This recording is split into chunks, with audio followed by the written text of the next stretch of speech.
Yo, what's going on, guys? And today, of course, I have jury duty. Not that what this is about, but what I am saying is I wanted to put this video together after reading Mark Stein of the Stein Lines report saying that Devin Carter is available as the Kings look to move the guard with the hopes of signing Russell Westbrook to be Dennis Schroeder's backup. As you guys know, Devin Carter was somebody that I thought coming into the draft last year, obviously he had the shoulder injury and he had a slow start to the year. And I thought he had some moments in summer league. But what I'm trying to say is I thought he was a guy who was more in the mold of a Derek White type of combo guard with point guard like skills, someone who's calling cards going to be a hustle defensive type player. Swing skill was always going to be the 3-point shot. And I read a comment here on Real GM. Someone was saying maybe he's a bit more like the Gary Payton II. And I personally think if he's not a fully Derek White mold or archetype, I would then say that he is the type of player that is probably something in between the Derek White or Gary Payton II. And what that means is Gary Payton II is more of a 6'2 wing, and maybe Derek White is a 6'2 swingman.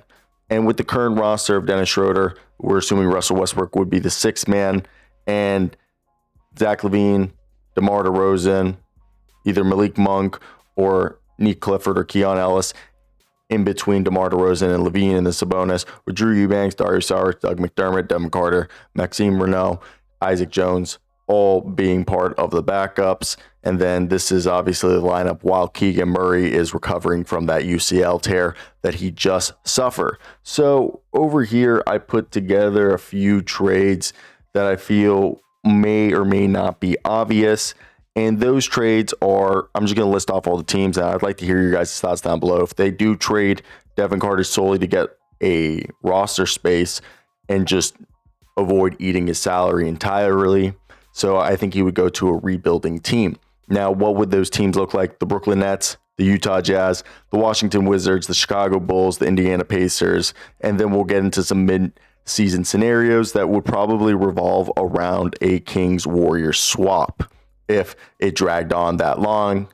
Now, obviously, when we go into looking at the Brooklyn situation, bringing in a point of attack defender like Devin Carter would give a player who could maybe grow alongside the youth and core of the Brooklyn Nets. Now, Jalen Wilson and Tyrese Martin are on non-guaranteed deals. And in this situation, you can put whatever draft capital you want. The Kings are not in a leverage standpoint, even though they were right now holding a former first round pick. He's probably at most going to fetch them second rounders. So we won't go into the minutia of figuring out what that draft capital is. I'd like to hear your thoughts down below in the comment section while you're hitting that like and subscribe button, because it'll help out the channel a ton. But I want to hear your thoughts down below. What would be the draft capital compensation? I'm thinking just a couple second round picks at best.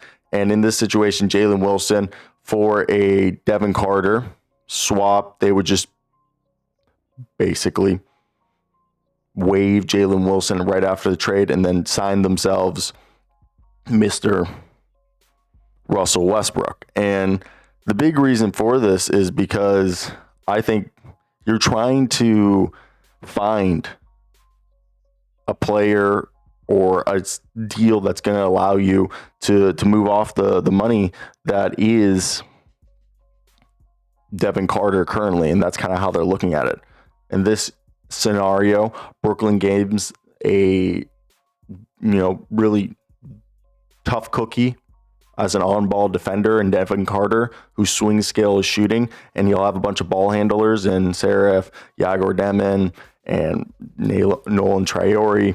And of course, they have Cam Thomas, who will probably be eventually traded, but they have Haywood Highsmith, Terrence Mann. He's just going to complement their wings, and this opens up a roster spot while keeping flexibility, while Keegan Murray heals, and they bring in Russell Westbrook. Now, the next deal is, and obviously fits the rebuilding situation for the Nets. Another rebuilding team I think should be obvious is Utah. Kevin Love doesn't probably want to be there. We thought he was going to get bought out. That didn't end up happening. The Kings could buy him out and stretch the money.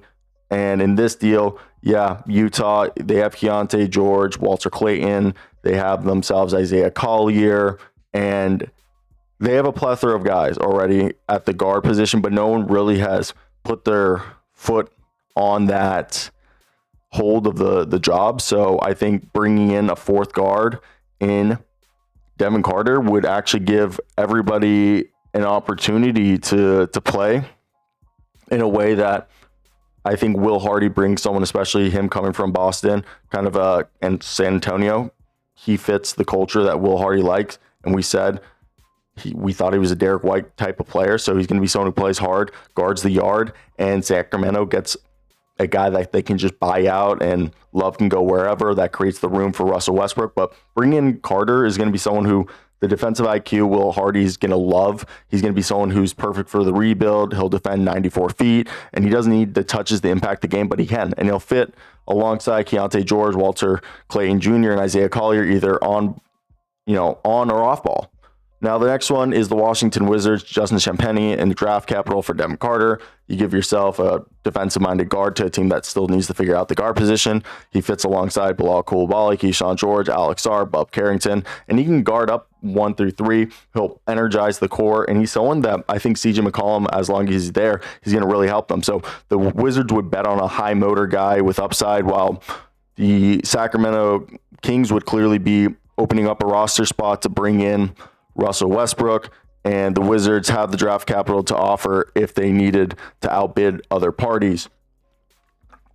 And like I said, AJ Johnson is another reclamation project that so far is doing really well. They brought in Trey Johnson as well as Malachi Branham. I know there's Will Riley, and Justin Champagnie could be expanded into a 3-team trade where this ends up benefiting the Kings, that they reroute him to a contender that wants him. And that's something I think that ends up maybe being really beneficial, a lot more than people think, because of the value that he can bring.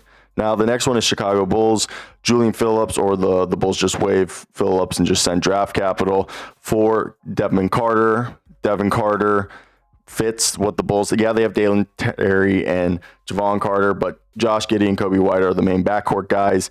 And to be honest, Kobe White's, Josh Giddey got paid. Kobe White wants to seemingly get paid more. So when you look at that, and they have Ayo DeSumo and Trey Jones, but using a guy like Kevin Huerter, if you wanted to straight up jump the money, which we can talk about in a later trade, but it's more realistic. They do Julian Phillips, who would be a smaller tax hit, and then you would do, obviously draft capital of whatever sort, and that would get it done. Because right here, you think about it, Chicago gets themselves a defensive tone center.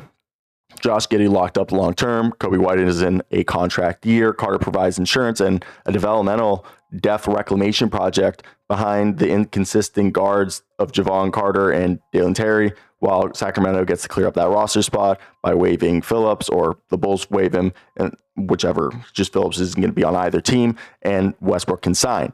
The next one is the Pacers. The Pacers would like a defensive young guard who could fill in behind TJ McConnell and Andrew Nembhard while Tyrese Haliburton recovers. And I think Carter's energy aligns with Rick Carlisle's up-tempo style and defensive focus. So in this deal, you would see the Indiana Pacers add a defensive guard, while the Tony Bradley's contract is a non-guaranteed. So the Kings would be able to get draft capital while also getting themselves a non-guaranteed contract in Tony Bradley that they would then be able to waive.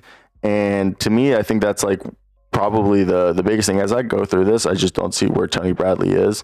Do they not have Tony on this? I'm like looking. Am I blind?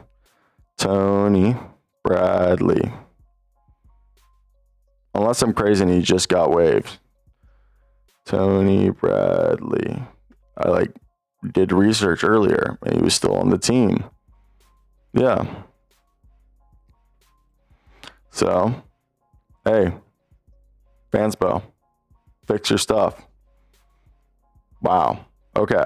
So we're just going to use this as a example. I just need a placeholder, and we're going to just use this. So James Johnson in this place is Tony Bradley, and they would just waive him. You get it. All right. Wow, what a way to really kill something that I felt like that was going great. But Indiana adds a ready rotation defender to join campaign, McConnell, Nemhard, and Sacramento gains the financial exit that they're looking for. So the rest of the ones that I want to talk about is if like a Malik Monk, Devin Carter trade happens. The straight up one we know is the Jonathan Kuminga. Golden State adds, 2 rotation ready players. Monk adds offense, but yeah, it's the long term money. So they might end up wanting to make that 3-team trade, which we'll get into later. And then Carter adds, a reclamation project who has youth potential. And Sacramento gambles on Kuminga's upside, and they have the team option to get out of him. So it gives them some salary cap gymnastics. So Kuminga's athleticism, cutting, and defensive versatility fits Sacramento's style of play with Doug Christie, and the Kings gain a roster slot to sign Westbrook mid-season if he hadn't been signed, and if they had to drag this out as long as they did, because this would have to be in like January for it to happen. Now, if Monk's value for a younger player or just a contract expiring player is what the Warriors rather do, I think there's a few trades that we can talk about real quickly that they could potentially expand on if the Warriors are really, supposedly the whole thing holding back a deal with it was either Darius Saric and Devin Carter in a first round pick, which they didn't want to do, or Malik Monk and Devin Carter in a pick. So now with that having been said, I think in this deal where you have a guy like Kuminga who ended up just, I like how they just didn't do his deal. So it ended up being a 2-year deal. What was it? Let's go over your Golden State Warriors real quickly. Second year won't matter as much because it'll be option 23. All right. There we go.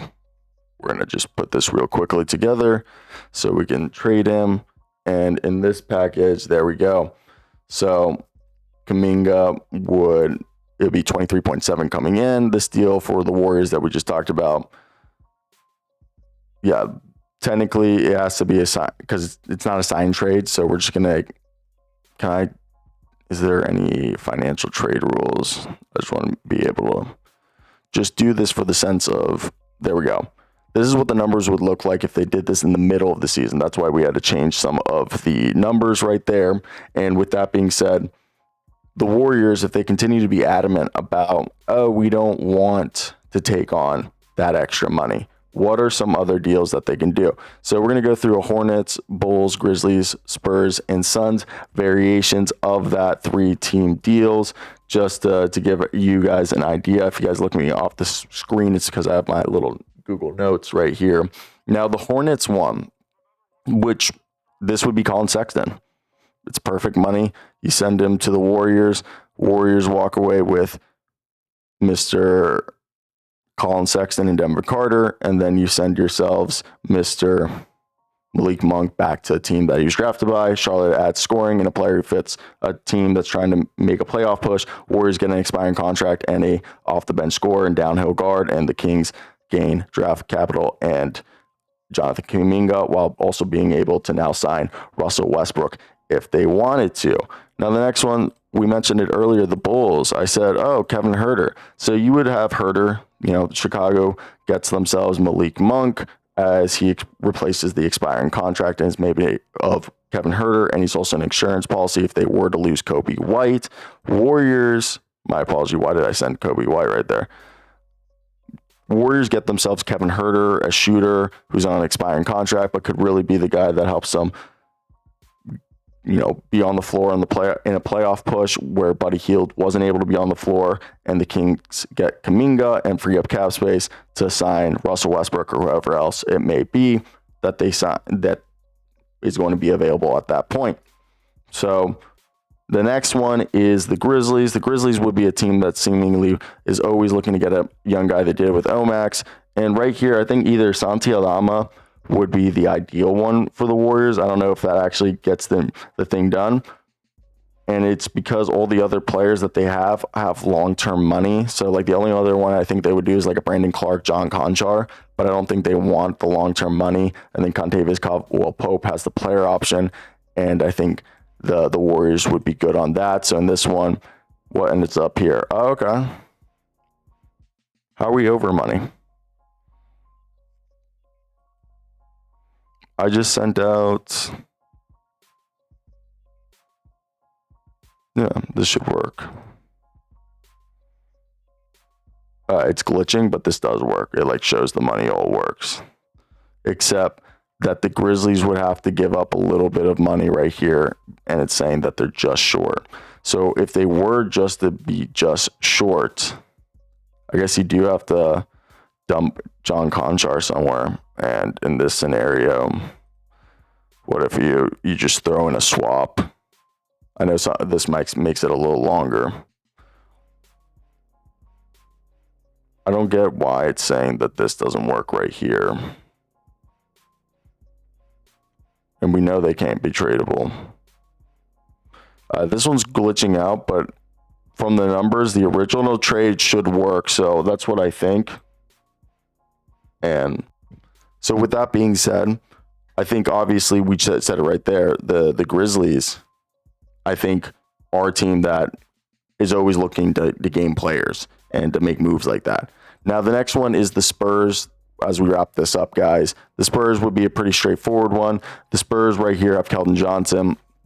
You end up sending Keldon Johnson to the Warriors, and the Warriors get themselves Keldon Johnson and Devin Carter, which gives them a wing to help them in the playoff push. Similar thing we said about Kevin Huerter, but gives them more of a two-way guy to help them out whenever a guy like Buddy Hield gets played off the floor. Malik Monk goes and gives a six-man for the Spurs, who are also another team that's trying to make the push in the playoffs. And finally, of course, the Phoenix Suns. I think it'd either be a Grayson Allen or obviously a Royce O'Neal to give them similar to what we said about Kevin Huerter and what we said about Keldon Johnson, a 3-and-D guy that helps them whenever someone like Buddy Hield or Moses Moody is struggling in the playoffs. And the Suns walk away with Malik Monk, who they're still trying to be competitive. And if it's not Grayson Allen, they could, I believe, also be able to do this deal with a Royce O'Neal, as that should be able to get the financials done as well. So, yeah, that's basically all the ones I had for those deals. Let me hear your guys' thoughts down below in the comment section. What do you guys think of these? And if you made it to the end, hit that like and subscribe button and help out the channel a ton. Ciao.